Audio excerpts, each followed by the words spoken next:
that sweet sound of rain, man. I just am enjoying it because we haven't had enough of it.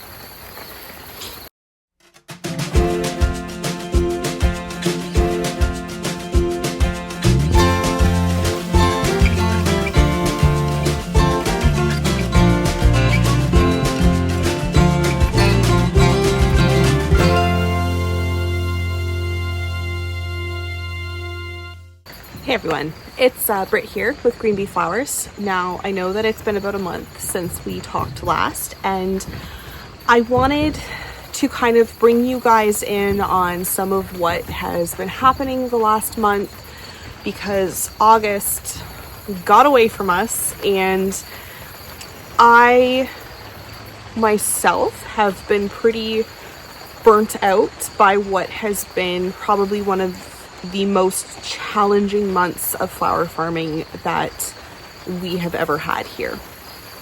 So I want to preface this by saying that obviously we're still farming, nothing's changing, we're still moving into the future. I think that it's a good idea that we sit down and have a really honest conversation about some of the challenges that we are going to experience as flower farmers in the coming years. I haven't seen Canadian growers yet have a really deep discussion about this. I think that there's, the tendency for us to just still, hope for the best. But the reality, I think, is that being a small to medium scale flower farm, the way we are, is becoming increasingly difficult for a lot of reasons. And so I want to kind of touch on some of that today.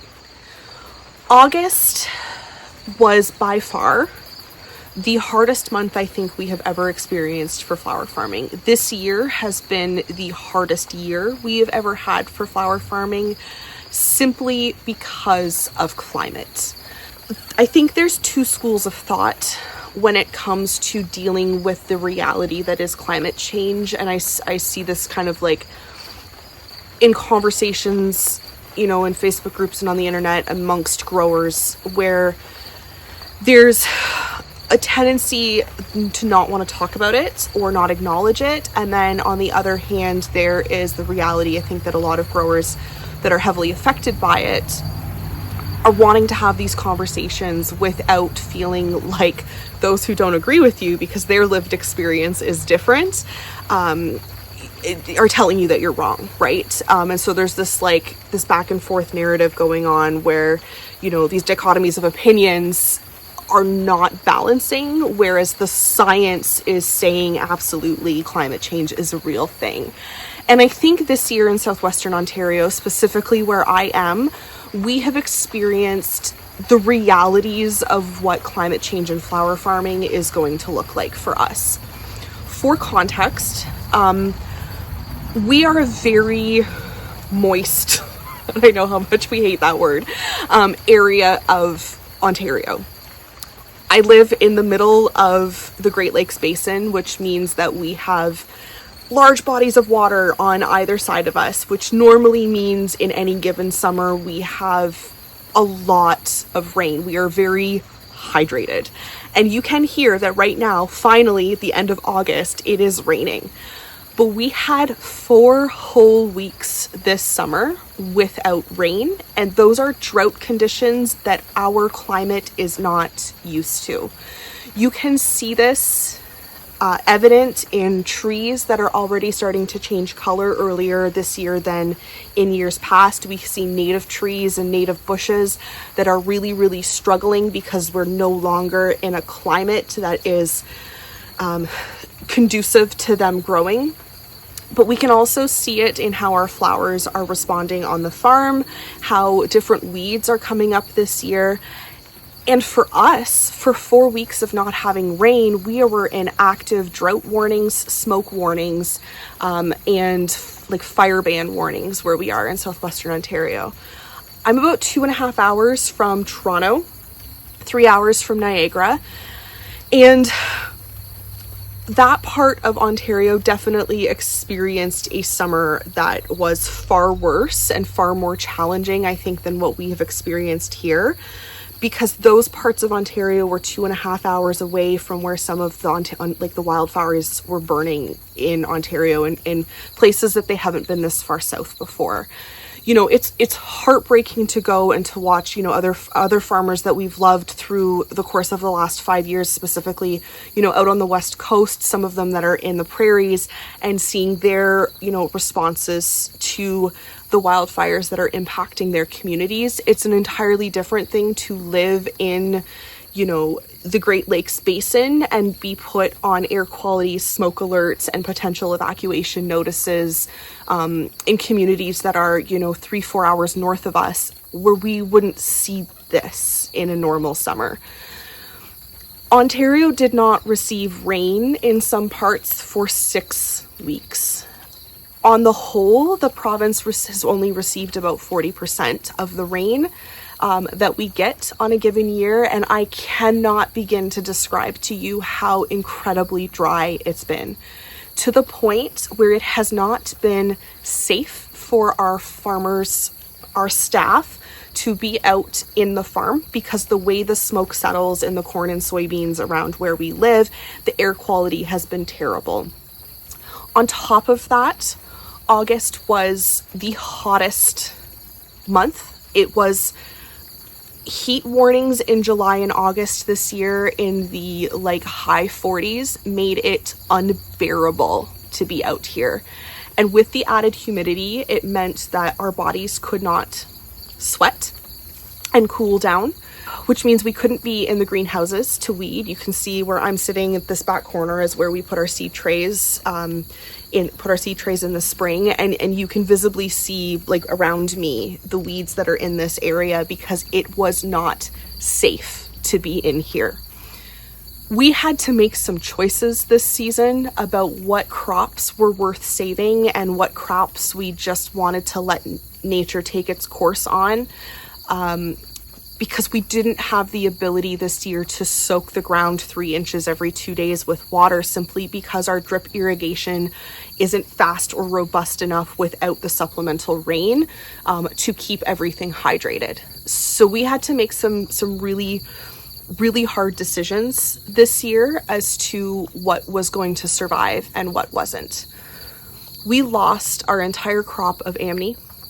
We lost our entire crop of snapdragons to early blight, and then the remaining snapdragons we lost to drought.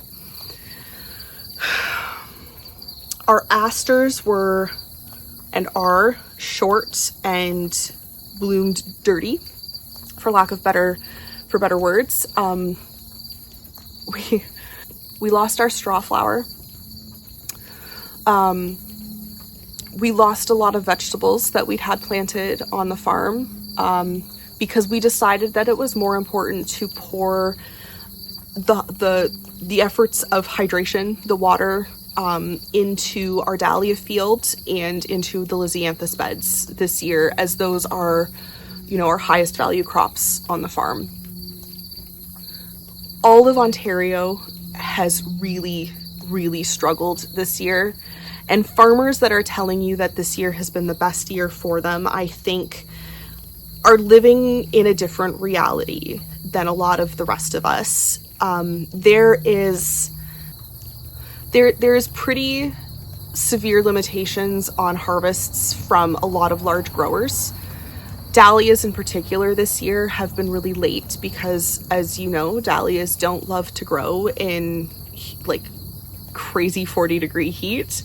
And the lack of rain has made it difficult for some of the extremely large growers across the province to irrigate well. And so dahlias that we're seeing in from our wholesalers are either very slimly in quantity Ontario grown, or they're import from the Netherlands, because that's what's available right now.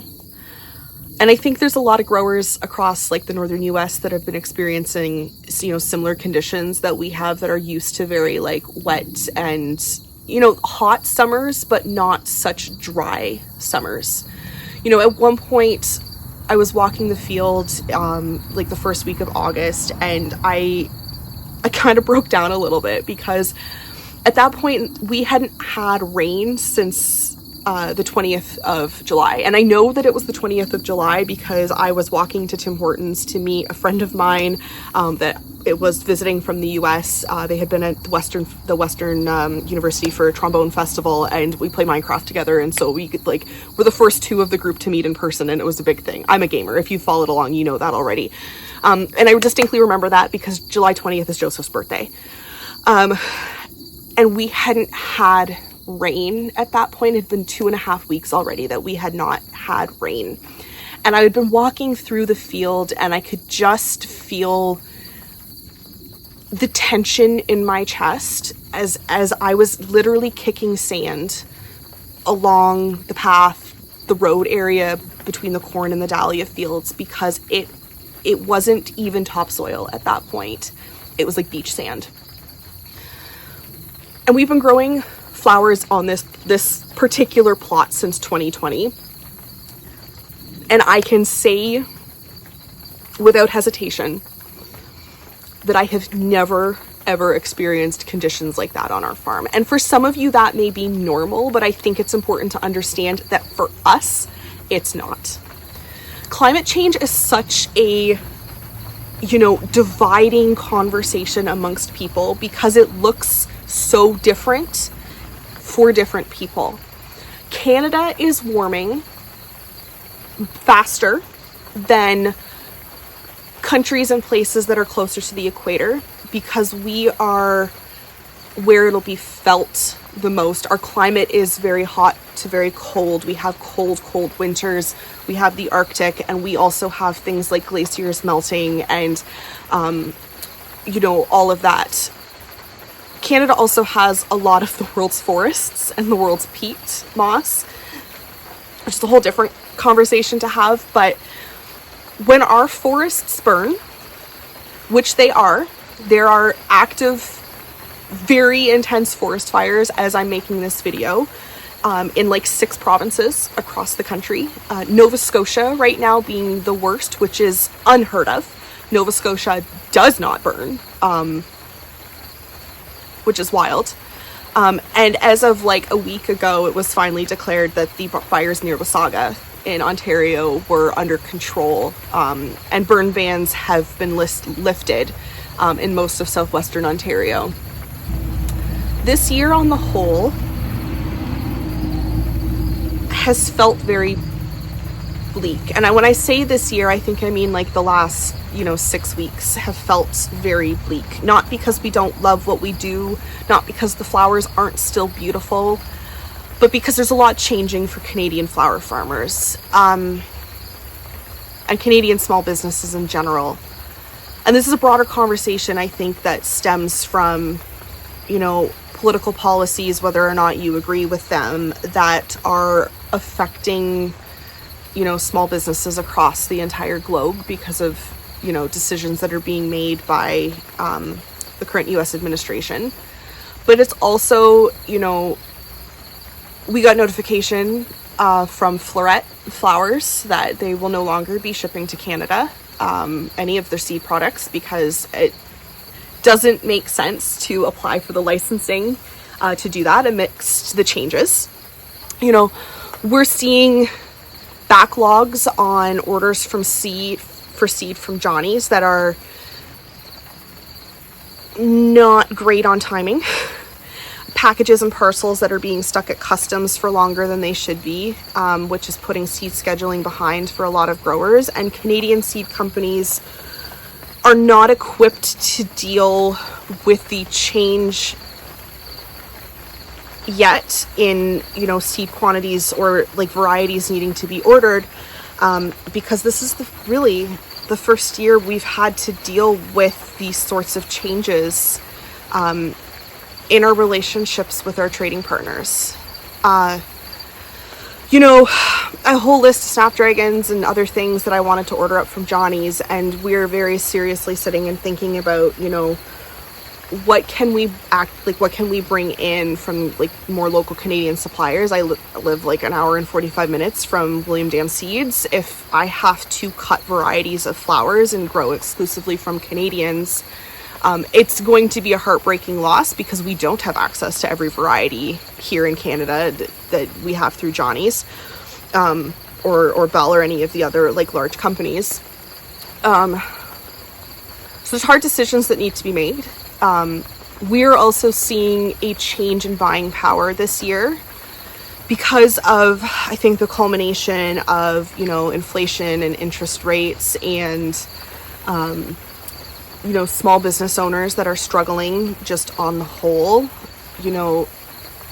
Our prices on some things have had to go up because of the impacts of tariffs. We're seeing tariff pricing on, vessels and vases and certain flower foams and supplies that you use in the flower shop because, the manufacturers are in the United States, or like their destination between coming to China to Canada is the US company. And we've had to increase, unfortunately, and pass on some of those costs to the consumers.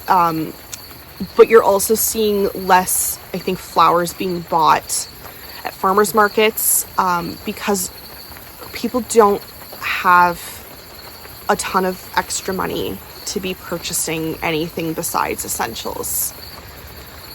Flowers will always be needed. And it's hard, I think, because as a flower farmer, when the main season, as a small to mid-scale flower farmer growing on a couple acres, this should be the busiest time of year for us. Our sunflower fields in bloom, our dahlias are coming into bloom, lisianthus is ready, the eucalyptus looks fabulous. It's like prime time for zinnias and celosia. But July and August are actually two of our slowest months in the year for selling flowers. And a large reason for that is people are on holidays, they're headed up north to their cottages. But it's also the time of year that the small growers with their roadside stands pop up and sell the same amount of flowers for like $5 to $10 because it's a hobby for them. And that is extremely impactful in a community where, we maybe have 17,000 people living here and you have 7 or 8 flower stands and a U-pick within, a 5-minute drive from my shop. This summer, being as hot as it was, also meant that on the whole, people have been very cranky, which has made customer service really difficult this year as well. And that's a whole different, story and conversation that I'm not necessarily going to get into right now. But I will say I've had some of the most difficult customer service experiences this year that I have ever had, in the years that I've been farming. I think the last part of this conversation too around the difficulty of farming this year is around farmers markets in general. Farmers markets are changing. For better or for worse, COVID changed the way our society interacts with farmers, and new and young farmers are meeting the needs of their communities in different ways. Here where I am, we're seeing a lot of community homesteads and farms that would normally set up at farmers markets shifting to subscription or online ordering models, which, more power to them because it's far less overhead to make it happen that way, and you have kind of a better idea of what you need to pick in order, to make your farm profitable. And hypothetically, subscriptions should work the same way for a flower farm. Subscriptions don't work for us because we're a flower shop, and I've come to recognize that that's a model we're going to need to change going into next year. However, what we have definitely noticed this year is that attendance at farmers markets overall is down. Vendor participation at markets overall is down. And the hard summer that it has been for us has been doubly difficult for our fruit farmers and our large vegetable growers and our corn growers, who just are so stretched thin that they don't have enough to go around. people forget that because the summer was so hot, we had such a cold spring here, which, you know, you remember me back in May being like, when are the peonies gonna bloom? When we had them all bloomed out by that point the year previous. The cold weather also impacted pollination. It meant that peaches were late this year. Blueberries season was extremely short. Strawberries were late and then quickly done. Corn was late this year and there's not as much of it. Again, because of drought, you know, and consumers are angry coming into the market because the availability of the things that normally they would want is just not there. And then they blame it on they ask other vendors like where are the things? I don't know, man. Like, it's been a crap summer for us too. I can't speak for the other farmers, but I imagine that they're suffering from the same issues that we are. I don't think that the conversation yet around how climate change is going to affect every single farmer, you know, it's not going to be the same conversation from farm to farm. You know, what we've experienced here, and I've talked about this before, we've had, I don't know how many times this summer where we've been under active thunderstorm warnings to get absolutely nothing because the wind veered the storm off in the other direction, and a farm an hour away from me got a full drench of rain and is having a beautiful flower farming season, and we have gotten nothing in 6 weeks. I have watched growers that I love and respect struggle because they have basically pumped their wells dry in order to farm their flowers, and we're not that far off in that position. We're not that far off in that position this year, which is extremely terrifying, right? Like, your entire livelihood is in this passion project and this farm that you have. And I think that it's incredibly disrespectful for other growers to judge those of us who have been affected by a catastrophic year. And ultimately, because my frustration has been so all-encompassing, and I feel just attacked, from every angle, whether it's, climate or tariffs or, de minimis clauses being reduced, or, what is actually compliant under CUSMA this week versus what's not knowing what's going to sell at market from week to week. There's just so much uncertainty this past summer that it's really been, feeding into my soul. And I think this is the first time I've been able to acknowledge that I'm, after 5 years of doing this, incredibly burnt out. And I had to stop and pull back and not video for weeks. I hadn't been to the farm for 3.5 weeks because I couldn't look at it. It's not that even that I didn't want to acknowledge it. All of it makes and has made me sad. And you guys have been following along, that you know how much joy and healing I get from being out here at the farm, and to see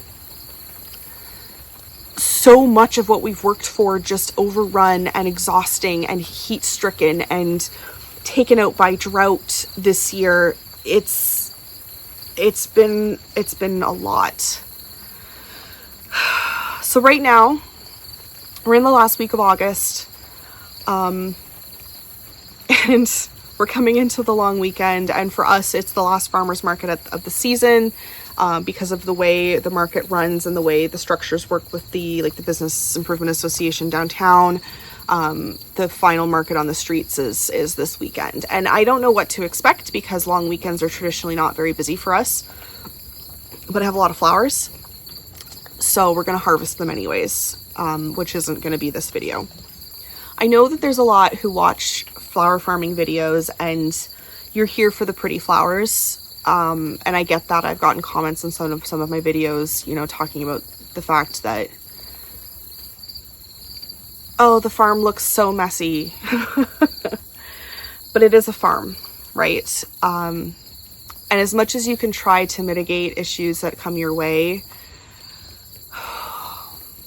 every single year we've been doing this, as the climate continues to warm around us and summers become, 2 to 3 degrees hotter, plus humidities, year over year, choosing our battles on what we are going to focus on and maybe shifting how we grow, I think is going to be part of the way in which we deal with a changing climate. I do wonder, knowing what I know after, this being our third summer in the store and consistently seeing sales trends, slower over the course of the summer, and seeing other growers getting really aggressive with selling wholesale to florists at under market value costs. We may shift the way we grow, and forego certain summer staples outside of needing what we need for weddings.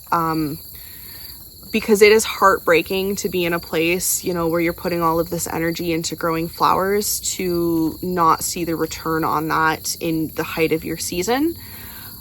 But that's not the truth in April, May, June, and early July, when we are the only ones that have the flowers, because we have greenhouses full of ranunculus, we have our tulips, we have our specialty bulbs, we have our daffodils, and we have all of these beautiful things that go out for Mother's Day and Easter. And I think that perhaps the answer to this is to focus on season extension, as opposed to just growing on season. It's, at the end of the day, it's a cost decision, but I have to be so incredibly cognizant of the safety, the health and safety of our staff. Being out here in insane heat, that is not safe for them to be in, but also as air quality and smoke advisories continue to get worse and more frequent every year, wearing a respirator doesn't stop the soot on the flowers. And so we have some tough decisions to make, as we go forward. I don't yet know what that looks like. And we may try, yet another year and a half, 2 years of doing it the way we have been doing it. But the general uncertainty, I think, in the whole world makes it very difficult to, plan for year after year right now. I don't know what things are going to look like in a year from now. It's a really hard place to be in. I'm heartbroken for so many of my, the flower farmers that I follow in the US who are seeing, their funding being stripped from them because of poor decision making and vendettas. And I just, the Canadian sphere isn't exempt from that. If you pay attention to the Canadian politics at all, there's a bill sitting back on the table right now, or a change in legislation sitting back on the table right now, where the agreement between large seed companies and pollination and seed saving is back up for renegotiation after 10 years. And it's kind of really quiet there's not a lot of reporting being done on that.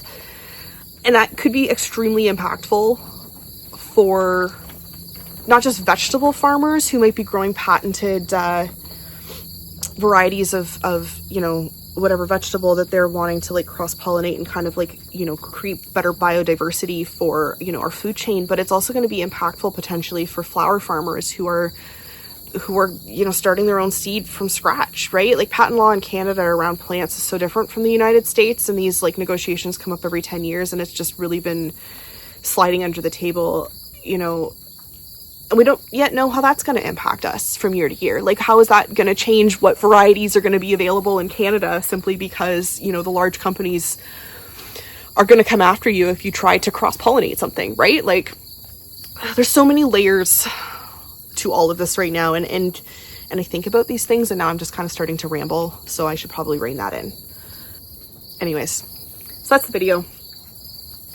I'll put some short clips at the end here so that you can kind of see what the farm is looking like.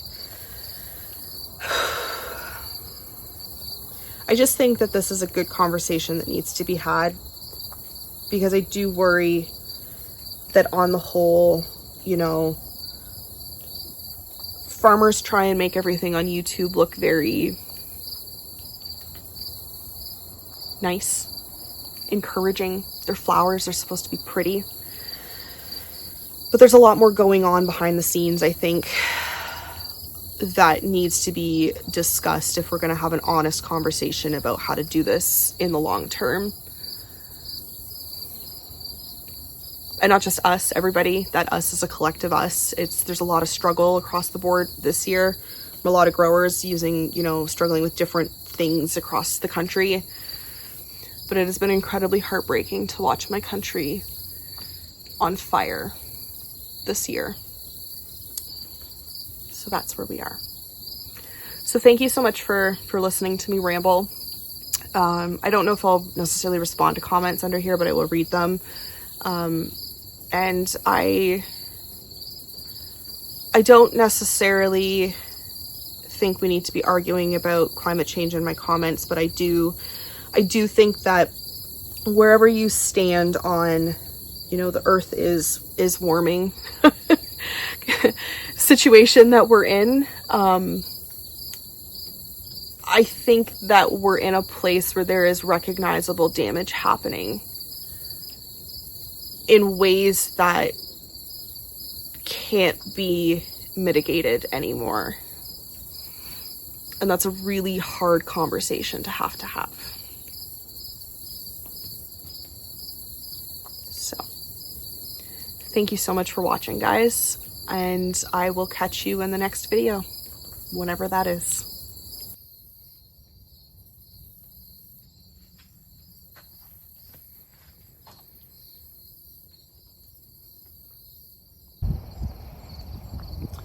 So you can see here just like how stunted the asters are. They're like barely up to my knee. And the blush ones just died entirely, and on top of that, the dahlias are there, they're growing, but there's a lot of them that are really short. I don't have a single cafe au lait blooming yet. It's only the end of August and the first round of my cosmos are almost wanting to be done. You can see they've also at the base there been really affected by the dry conditions. This is my direct seed row of like panic zinnias. They're okay. The zinnias kind of look how you would expect them to look this time of the year. You can see where weather's really cooled down, and the blight is starting. The zinnia rust is starting. So we'll get probably another 2 more weeks of cutting these and then they'll be finished. The winner this year has actually been the celosia. So the celosia, these varieties, this is the shimmer from Johnny's. The ruby or Sunday red, I think. This is the terracotta.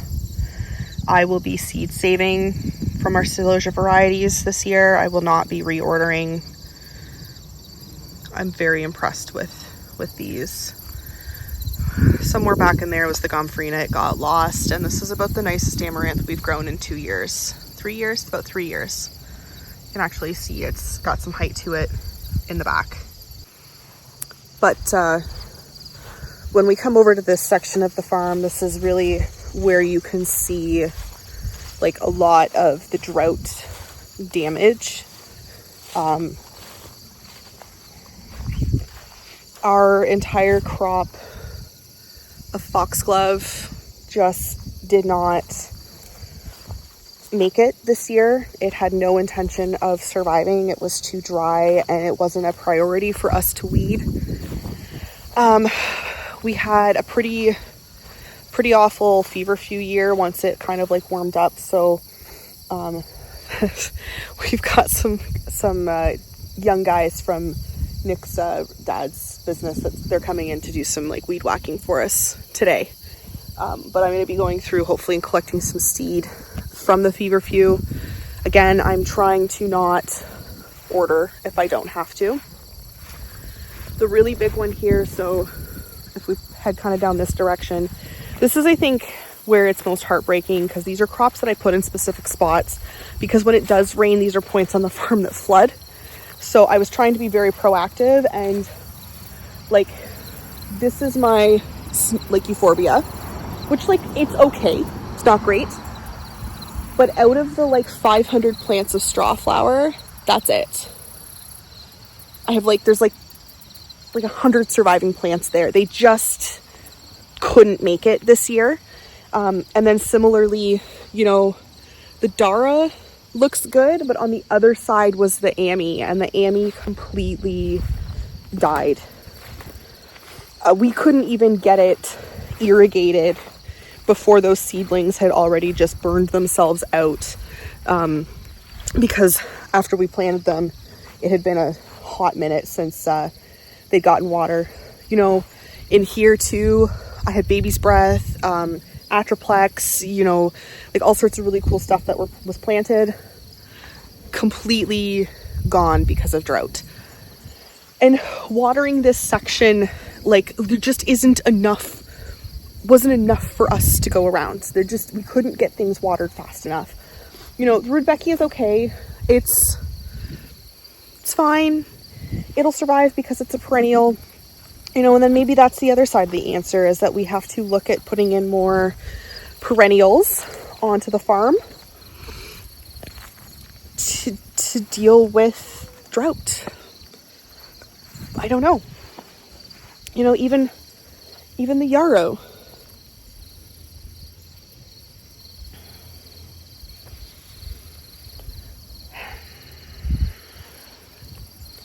So it's just, it's been a hard year. It's been a hard year.